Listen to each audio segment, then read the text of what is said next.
Blocking the F out of everybody in the true holiday spirit, four-time Super Bowl champ, future Hall of Famer, co-host of the Dudes on Dudes podcast. You can see him as an analyst on Fox NFL Sunday, and he is a man who once kept his Christmas tree up until June. He can do it all. Rob, we're adding another thing to your intro byline here. Dick Clark's New Year's Rockin' Eve with Ryan Seacrest. Congratulations. Thank you, Kay. It's going to be popping. It's going down in Las Vegas tonight, and I'm co-hosting with Ryan Seacrest, and he's going to kick it over to me a few times. And the energy is just going to be lit. I mean, it's in Las Vegas. I mean, you can't ask for a better, territory to celebrate New Year's Eve. I mean, Vegas is always a party, and now it's an ultra party because I'm involved. It's New Year's Eve, and it's in Vegas, so it's a triple whammy. What's your best Vegas story, Gronk? I would say when I was about 23 years old and I broke my forearm, and check it out. There's this guy right there. You can see this. It's about, oh, there we go. That's the my sky. God. And I'm in Vegas and we're on stage with LMFAO. And I have a broken arm with a cast on, and my brother's on stage with me too. This was when I was like in my true maniac stage, my true maniac era. And I kicked my brother right in the gonads. It was all over ESPN. It's all online. It's still one of the funniest stories to this day. It was over 10 years ago. I kicked him right in the gonads. He bent down like that, like a WWE character. And I turned around. I gave him a stone cold stunner right on stage while LMFAO was playing. And the crowd went absolutely wild. That will not be happening tonight, but that was one of my best memories I've had in Vegas. And my brother and I, we talk about it to this day, and we're always chuckling about it. It's just so outrageous. I can't believe you have a scar there. I'm a little sad. I think maybe the people want to see you kick Ryan Seacrest in the gonads. Who knows what kind of hijinks we'll see tonight. I saw that you were rehearsing. You shared some footage on your Instagram story here. I mean, your placement's insane. You get to be in front of the Bellagio fountains. It's iconic. Can you give us a little sneak peek at what we will see tonight? Yeah, I'll actually be introducing a few artists tonight. Blake Shelton, actually, I'll be introducing him twice, and he has his own bar and restaurant in Las Vegas that he will be playing at, which is really, really cool. Also, Lenny Kravitz will be performing as well. I'll be introducing him, and their performances are just going to be spectacular. So you can just check it out on the show tonight. Ryan Seacrest obviously is hosting the whole show in New York City. So he just kicks it to me over in Las Vegas a few times and just, switch up from West Coast to East Coast, which is really cool. But what I really love about this is just watching the performers perform. I love being entertained, and I just love great music. And that's what this show is all about as well. And we'll see a bunch of great performers. It's amazing. You'll be in Vegas. Cody Johnson, Thomas Rhett. You said Lenny Kravitz, Alanis Morissette, T-Pain's there, Carrie Underwood. It'll be so fun. So good luck with that. Tonight. Are you a New Year's guy? I would love to know. I mean, you said LMFAO, and I'm dying. Like, Party Rock Anthem was the best song going for like 2 years straight. It feels like a long time ago. How has Gronk evolved on New Year's Eve from 10 years to now? It definitely evolved. Well, the thing is that I never really had New Year's Eve because I was always in a hotel room. When you play football, especially in the NFL for so long, New Year's it's like any other holiday. It really doesn't exist. You're just going to bed and you're getting ready for the game the next day, or you're getting ready for practice. So I was never really a New Year's Eve guy, throughout my life. But also at the same time, now that I've been retired for a couple years, I'm still really not a New Year's Eve guy. I mean, maybe I'm just used to that style because of, playing football in the NFL and having it taken away from me. But a lot of amateurs out, Kay. I've out-partied everyone in my career. I don't need to show those skills anymore. I like hosting gigs like tonight. That's a lot of fun. I like doing things that bring my juice up, to another level without going out and trashing my body like I used to back in the day. So I'm growing and I'm learning, and that's what it's all about when you're living. We love it. I looked back because I remember one game. You weren't playing and nobody was playing, but you had to go to Miami. It was so hot. The Patriots ended up losing that game. So I went back and I looked, and I knew that, like, gosh, you guys were always working on New Year's Eve or always somewhere. You did have a great game though in your career. Let's go back to January 1st, 2012. Do you remember this? It was week 17. You were home against the Bills, who you know and love. What do you remember from this one? You had a crazy game. Oh man, look at me go. Wow, I got some explosiveness right there. That's what I'm talking about. So this was my second year, right? What year was this? Again, you said This was 2000. that was it was 2012. This was your 18 touchdown season. You had Oh, two in all this. right. I was just getting confused because 2012, I mean, you played one Yeah, game yeah, in yeah. 2012 and you played the whole season in It was 2011. 2011. Yeah. All right. Well, I was going versus the Buffalo Bills, my hometown team, so I always have extra motivation there. And I just needed to add to my tight end record list as well in scoring touchdowns. Think I had about 16 going into that game. And I scored two more there, I see. So it just added to my touchdown total because I know this guy named Brock Bowers who's just lighting it Yeah. up and breaking every record possible that I had to extend that tight end, scoring record to 18 that week because he's going to be coming for it, and I had to make it a little bit harder for him. I mean, we talked about Brock Bowers a lot before he got on this role, right? Because he was so highly touted. You had your eyes on him. You said he might be able to sort of surpass you as a pass catcher. And that's when he had 15 catches. You and I had this conversation. Now he has 108, Gronk, a rookie record, not on a competitive team. What do you think of the season of Brock Bowers looking back here as a retrospective on New Year's Eve? I mean, he's clearly carrying the torch for all the young tight ends out there.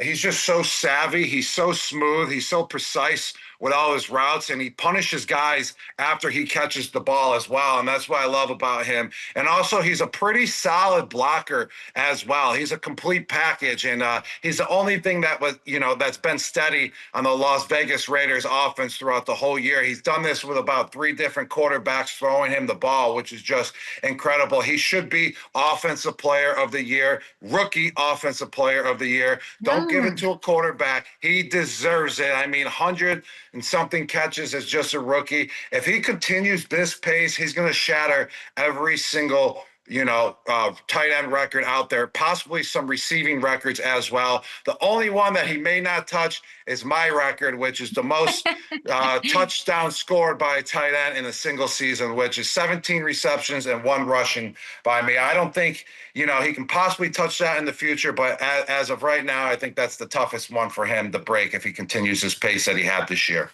You have those 18. Two of them came on that New Year's Day game that I showed you. Isn't it insane to think he was 9 years old when you were playing in that game? 9. He was only 9. Oh my gosh. Yeah, that's when I was playing Mario Kart and using Bowser as my guy, and that's who he reminds me of as well. Every time I heard Brock Bowers when he was at the University of Georgia, I was like, Brock Bowser's. So I automatically loved the guy because of his last name, because I thought it was Bowser for like the whole year until I finally met him and then really realized it's Bowers, not Bowser's. But he plays like he's Bowser out there in Mario Kart, and you gotta love that about him. And that is the kind of analysis you can only get out of your local Gronk, everybody. I was watching Monday Night Football, as with everybody. I want to show you this because you love a block. We showed you the blocking highlight tape for Gronk. Juwan Jennings throws a huge block on Terrion Arnold. Take a look at this. It looks like a highlight from your video. What do you think of that? He threw him out of the club. Jennings tossed him out. There had to be a little bit more to it.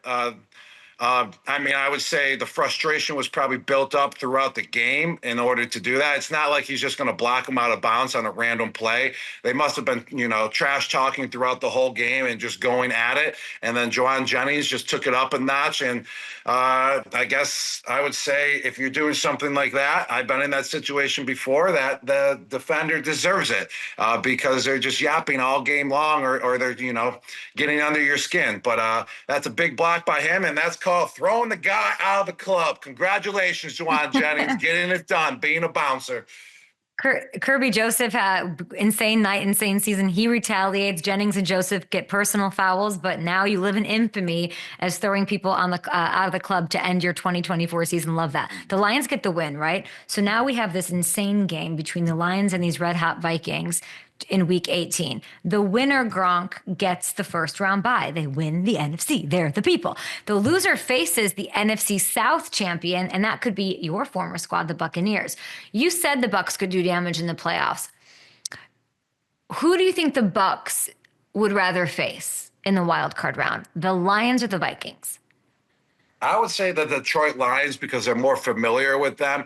They almost beat them in the playoffs last year when they went into Detroit and lost that game. And this year, Detroit would come to Tampa if they lose next week versus the Vikings. And then also they beat Detroit in Detroit as well this year. So I would say that they're very familiar with that, the style that the Detroit Lions play, and they can match up to them. And then also with the Lions, being so hurt on the defensive side of the ball, I feel like that's where the Tampa Bay Bucs can take advantage of that situation, and then that's where they can do damage and put up points and win that game because of that reason right there. Shaq Barrett came on my show and said the only place he'd go back is the Bucs. Obviously, there was some paperwork that had to be done, some things that had to be done. He's had, survived a lot. He's gone through a lot the past couple of years. He comes out of retirement and he signs with the Bucs. You know him. What is he bringing to this team that does have hopes in the playoffs? I love Shaq Barrett, and what he brings to the team is pressure on the quarterback, being on the defense side of the ball. His first step, getting off the line of scrimmage, is lethal, and that's where he's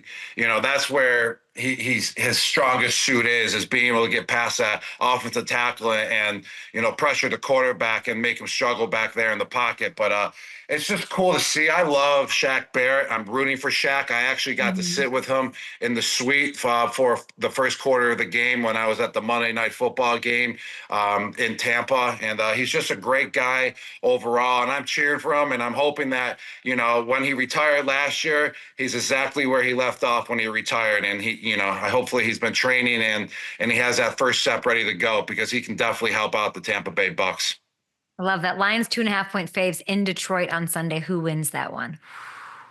Oh man. It's in Detroit, which is good. I'm cheering for the Lions. I gotta tip my hat to the Minnesota Vikings though. They've been like under the radar through the whole year at 14-2. Usually when a team's 14-2, they're all over TV every single week. But there's just so many good teams this year that have similar records to that the Minnesota Vikings were the ones to fly under the radar throughout the whole year. But I just truly love the way the Detroit Lions are playing. They're resilient.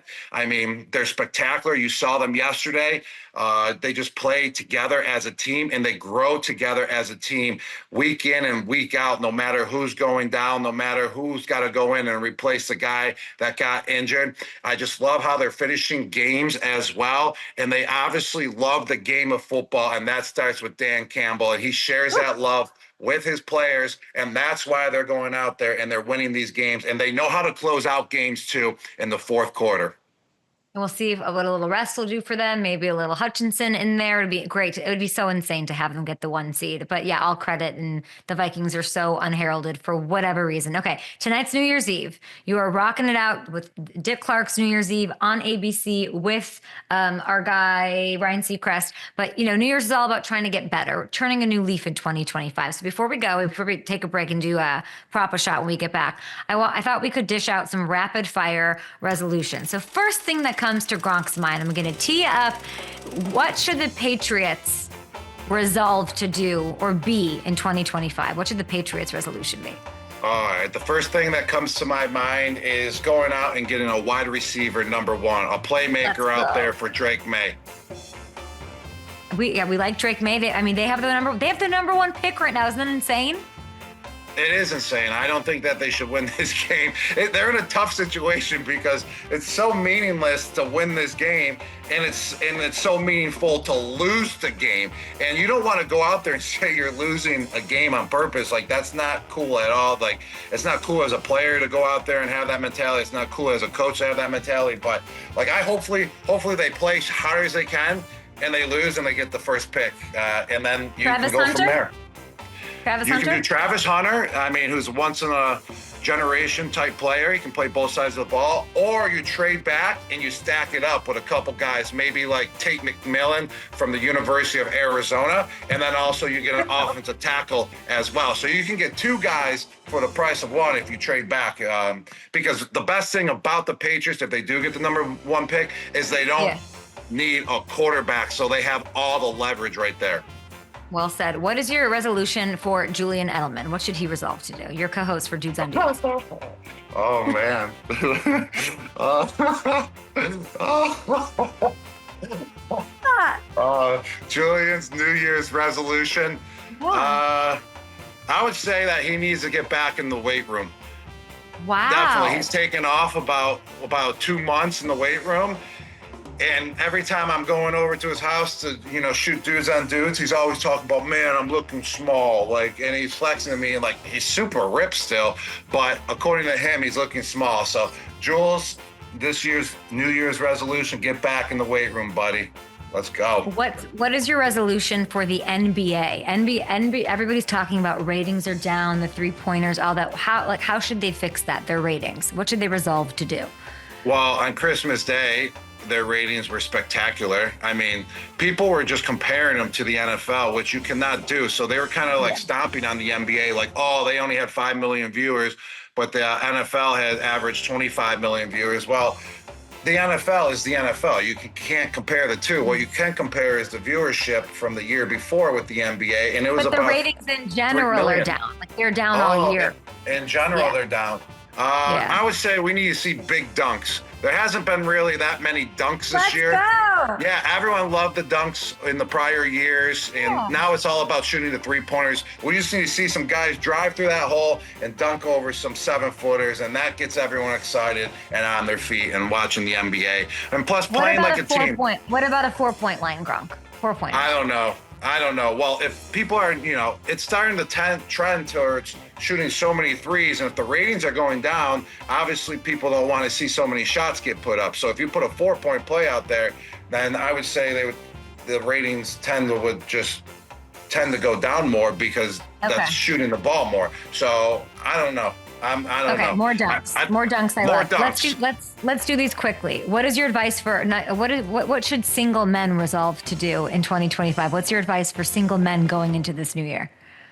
Just work on yourself. We'll get in the weight room. I mean, don't worry about, don't be on those apps. I got a couple friends, they just sit there on those apps all day and they just scroll right. I'm like, bro, you can do so much more.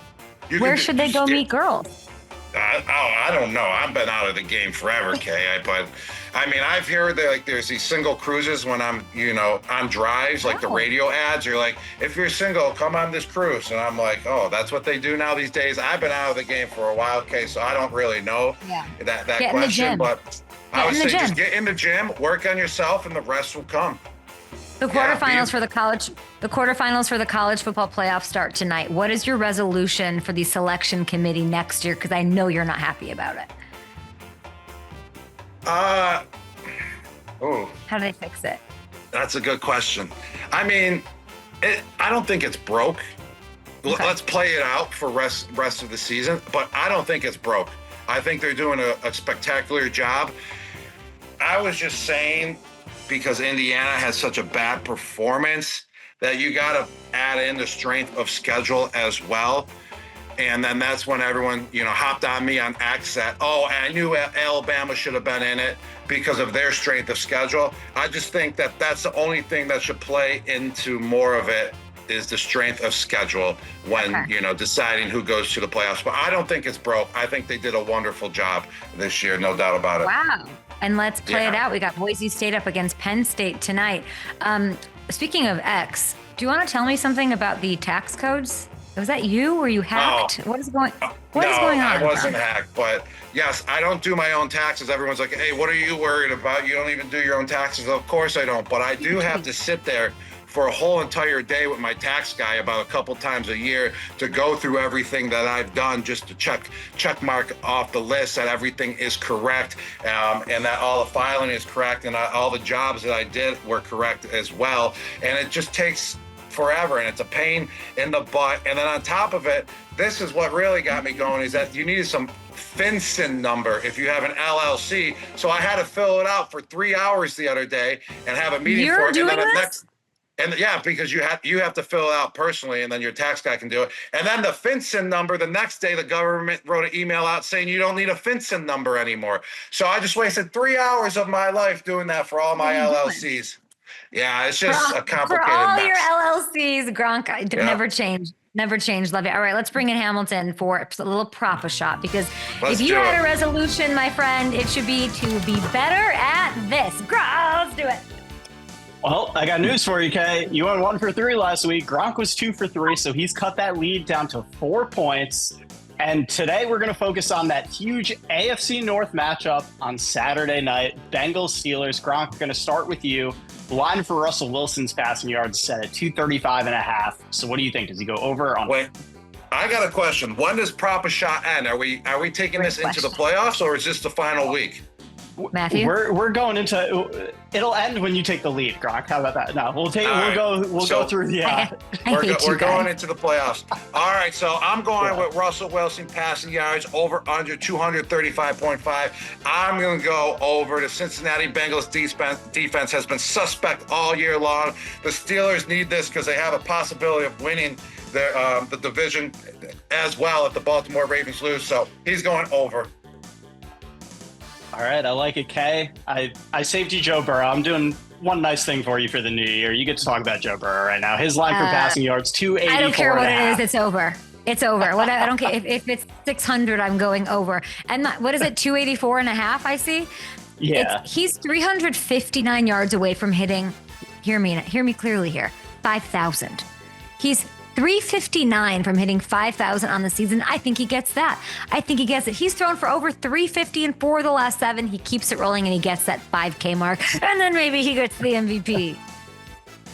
Well, let's go. All right, Gronk. Jamar Chase's line for receiving yards, 92.5. You think he goes over or under that? Well, if Joe Burrow's throwing for over 600 yards, according to Kay, well, then he's going to need Jamar Chase to have about half of those. So there's no doubt if Jamar Chase's line was at 200 yards, I would still pick over. So what is it at? Over under 92.5? I'm going to go over. This is going to be a high-scoring game. Love it. Yes. All right, Kay. On the Steelers side, George Pickens' line for receiving yards is 67.5. Does he go over that?